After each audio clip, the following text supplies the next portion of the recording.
ओम नमः शिवाय। प्रिय दर्शकों, 15 जनवरी को मकर संक्रांति है और मेष राशि वालों के लिए इसी दिन का तो था इंतजार। 77 साल बाद ऐसा योग बन रहा है, वादा है आपके करियर की, आपके जॉब की, आपका बिजनेस, आपकी फाइनेंशियल स्थिति, आपके कर्जा, आपका प्रमोशन, आपका इंटरव्यू, आपके लव लाइफ, आपके मैरिज लाइफ, सबकी पटकथा जो 2024 में होने जा रही है, क्या कुछ आपको मिलने वाला है, इस सब की पटकथा इसी दिन लिखी जाएगी। क्योंकि 77 साल बाद रवि योग भी है मकर संक्रांति को और वरियान योग भी है, और 5 साल बाद संक्रांति पड़ रही है सोमवार के दिन। और एक और खास बात, 14 जनवरी को लोहड़ी है और लोहड़ी के दिन ही विनायक चतुर्थी है। अर्थात नववर्ष तो, अंग्रेजी नववर्ष तो 1 जनवरी से शुरू हुआ है, लेकिन वास्तव में कैलकुलेशन तो मकर संक्रांति के बाद ही होता है। गणित ज्योतिष का यही महत्वपूर्ण है, और वो तिथि 15 तारीख है और सब कुछ बेहतरीन होने जा रहा है। कैसा क्या कुछ रहेगा पूरा डिटेल में मैं आपको बताऊंगा। उससे पहले एक निवेदन है, अगर पहली बार वीडियो देख रहे हैं तो चैनल को सब्सक्राइब कर दीजिएगा। वीडियो अच्छा लगे तो पूरा सुनिए, पहले अच्छा लगे तो चैनल को सब्सक्राइब कर दीजिए, वीडियो को लाइक और कमेंट बॉक्स में जा करके ओम नमः शिवाय 5 बार या 11 बार अवश्य लिख दीजिएगा। चलिए विषय पर प्रवेश करते हैं। मेष राशि के स्वामी मंगल है, इसके विषय में भी एक और वीडियो मैं बना रहा हूं, क्योंकि बहुत 15 तारीख को सूर्य परिवर्तन हो रहे हैं मकर संक्रांति, और 16 तारीख को मंगल उदित हो रहे हैं। अद्भुत है संयोग, देखिएगा ना, आप आनंद आएगा आपको। ये तो इसके मतलब संक्षिप्त में बताऊंगा। और मंगल जो परिवर्तन हो रहा है, मंगल जो उदित हो रहा है 16 तारीख से, उसका भी एक वीडियो बना रहा हूं, बहुत अच्छा रहेगा वो वीडियो भी, आप देखिएगा। सूर्य मकर संक्रांति में यानी कि आपकी राशि से अष्टम में है, तो इसका मतलब सीधा सा ये है, शासकीय कार्य आप कर रहे हैं या फिर शासन प्रशासन से आपका लेना देना है तो आपको सफलता मिलेगी। एक, बॉस के साथ नहीं बन पा रही है, बॉस के साथ बनेगी। दूसरी बात, तीसरी बात, किसी प्रकार का मान सम्मान पद प्रतिष्ठा में क्षति पहुंची है 2023 में, फाइनेंस को लेकर के, पद को लेकर के, पोजीशन को लेकर के, आपके कार्य को लेकर के। अगर किसी प्रकार की कोई क्षति पहुंची हो, अपमानित हुए हो, तो जो अपमानित हुए थे उसमें वो अपमानित, वो जो दाग है वो धुल जाएगा 15 तारीख के बाद पूरे 2024 में। इसको मैंने बोला ना आपको, पटकथा यहीं से लिखी जा रही है, तो दाग धुल जाएगा। प्रमोशन नहीं हो पा रहा था, प्रमोशन के लिए सबसे उपयुक्त समय मैं कहूंगा इसको आपके लिए खासकर, क्योंकि दशमस्त सूर्य जो होता है ना, बस एक ही चीज का नुकसान करता है, वो है पिताजी के साथ में आपके मतभेद को बढ़ा देगा।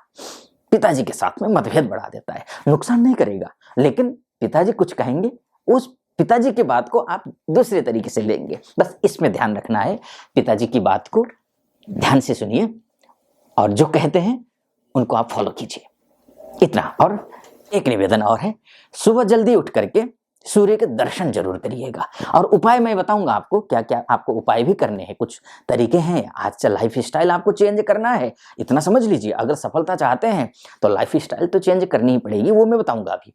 आप पिताजी को और माताजी को प्रणाम जरूर कीजिए सुबह जल्दी उठ करके, एक। और उसके बाद जाकर के अगर प्रमोशन के लिए, जैसे मैंने कहा ना आपसे कि प्रमोशन के योग बन रहे हैं, तो अब बल मिलेगा। काफी दिन से पेंडिंग पड़ा हुआ था प्रमोशन, बल मिलेगा। बिजनेस को लेकर के डील पाइपलाइन में पड़ी हुई थी, डील फाइनल नहीं हो पा रहा था। कोई भी हो, आप मैन्युफैक्चरर हो, ट्रेडर हो, रिटेलर हो, या आप छोटे उद्यमी हो, मझोले हो, बड़े उद्यमी हो, या फिर छोटे से कोई शॉप के दुकान हो, आपके किनारे की दुकान क्यों ना हो, गारमेंट की दुकान हो, मैन्युफैक्चरिंग का काम करते हो आप, इन सब के लिए। हाँ, और एक बात, मंगल अभी फिर उसको दूसरे वीडियो में बताऊंगा, जो कंस्ट्रक्शन से जुड़े हुए हैं, जो रियल एस्टेट से जुड़े हुए हैं, जो प्रॉपर्टी डीलिंग से जुड़े हुए हैं, जो जमीन से संबंधित काम करते हैं, घर से संबंधित काम करते हैं, घर लेने की सोच रहे हैं, घर बेचने की सोच रहे हैं, या जमीन लेने की या बेचने की सोच रहे हैं, गाड़ी लेने या बेचने की सोच रहे हैं, तो अभी तक पैसे के जो इंतजाम नहीं हो पा रहे थे, उसके लिए 15 तारीख का समय सबसे उपयुक्त है। बहुत अच्छा समय है आपके लिए, बहुत अच्छा रहने वाला है। लव लाइफ वालों के लिए, क्योंकि पंचमेश है, देखिए ना आप, ये पंचमेश है, सूर्य जो है वो पंचमेश है। अब पंचमेश सूर्य अर्थात शिक्षार्थियों के लिए, जो विद्यार्थी हैं उनके लिए भी शुभ है, बहुत अच्छा है। जो विद्यार्थी वर्ग है उनके लिए भी आप पढ़िए, चट करके पढ़िए, किसी भी चीज की हाई उच्च शिक्षा की तैयारी कर रहे हैं ना, सफलता मिलेगी आपको।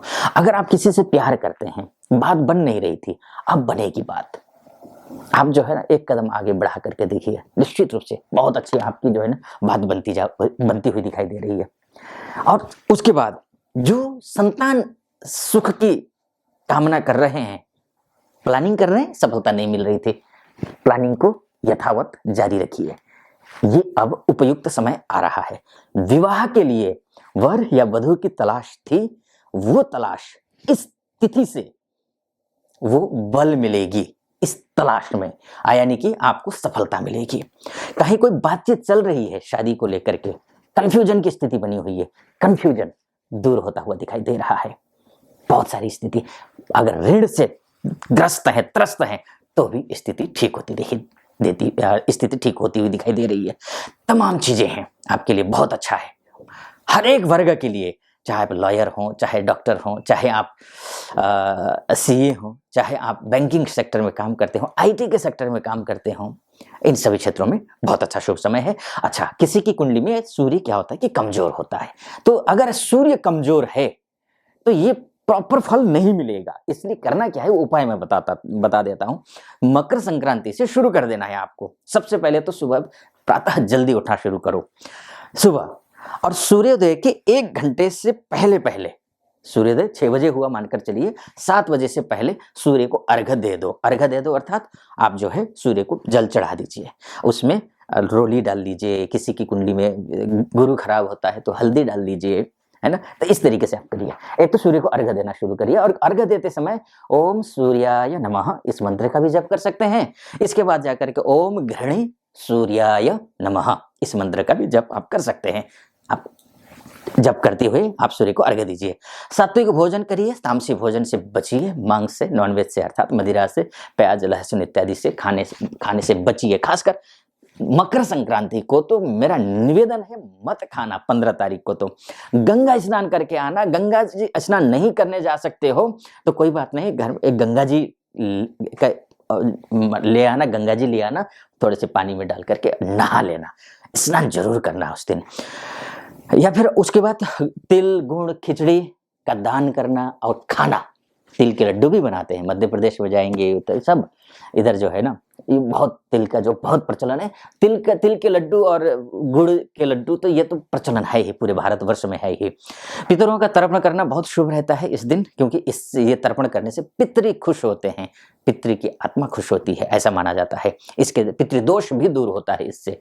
और बिहार साइड जाएंगे या पूर्वांचल साइड में जाएंगे आप, तो यहाँ पर जो है ना मीठे चावल बनाते हैं, खाते हैं, वो खाइए। आपके लिए अपने संस्कार, अपनी परंपरा के अनुसार दाल, जो उड़द की दाल होती है उसकी खिचड़ी बनाइए, खाइए। गुड़, अंगूर, सूखे मेवे और दूध से बनाया जाता है। क्या बनाते हैं, सूखे चावल में जो बनाते हैं जब, तो वो सारी चीजें डालते हैं, गुड़ डाल देते हैं, उसमें मेवे डालते हैं, ये सारी चीजें बनाते हैं, ऐसे खाते हैं, वो खाइए, ज्यादा अच्छा है, बहुत अच्छा है मकर संक्रांति के दिन। इसका धार्मिक स्थान में जाकर के आप तप करिए, तप अर्थात आप ज्यादा समय धार्मिक स्थान में बिताइए, वो शुभ रहेगा। ईश्वर का आशीर्वाद लीजिए। एक और विधान है यूपी बिहार में या फिर राजस्थान की तरफ पे चलता है, वो है मीठे कद्दू का सेवन करते हैं। कद्दू काट करके, थोड़ा सा पका हुआ कद्दू होता है, उसको उबाल करके मीठा कद्दू खा लेते हैं, बहुत अच्छा रहता है, ये भी स्वास्थ्य के लिए भी ठीक रहता है और खाना भी चाहिए। इस दिन जितना हो सके उतना पूजा पाठ इत्यादि करिए, ये शुभ है। तो ये आप विशेषकर इतना करिए, सूर्य कमजोर भी होगा तो पूर्ण फल आपको मिलेगा। कैसा लगा आपको वीडियो? अगर अच्छा लगा हो तो चैनल को सब्सक्राइब कर दीजिएगा, वीडियो को लाइक और कमेंट बॉक्स में जाकर के ओम नमः शिवाय 5 बार या 11 बार अवश्य लिख दीजिए। और ज्योतिष से संबंधित किसी प्रकार से जानकारी चाहते हैं, डिटेल में अपनी कुंडली का विश्लेषण करवाना चाहते हैं, तो नीचे नंबर होगा, उस नंबर पर कॉल कीजिए और मुझसे आप कंसल्टेशन ले सकते हैं, मुझसे बात कर सकते हैं, अपनी कुंडली दिखा सकते हैं। फिलहाल अनुमति दीजिए। ओम नमः शिवाय।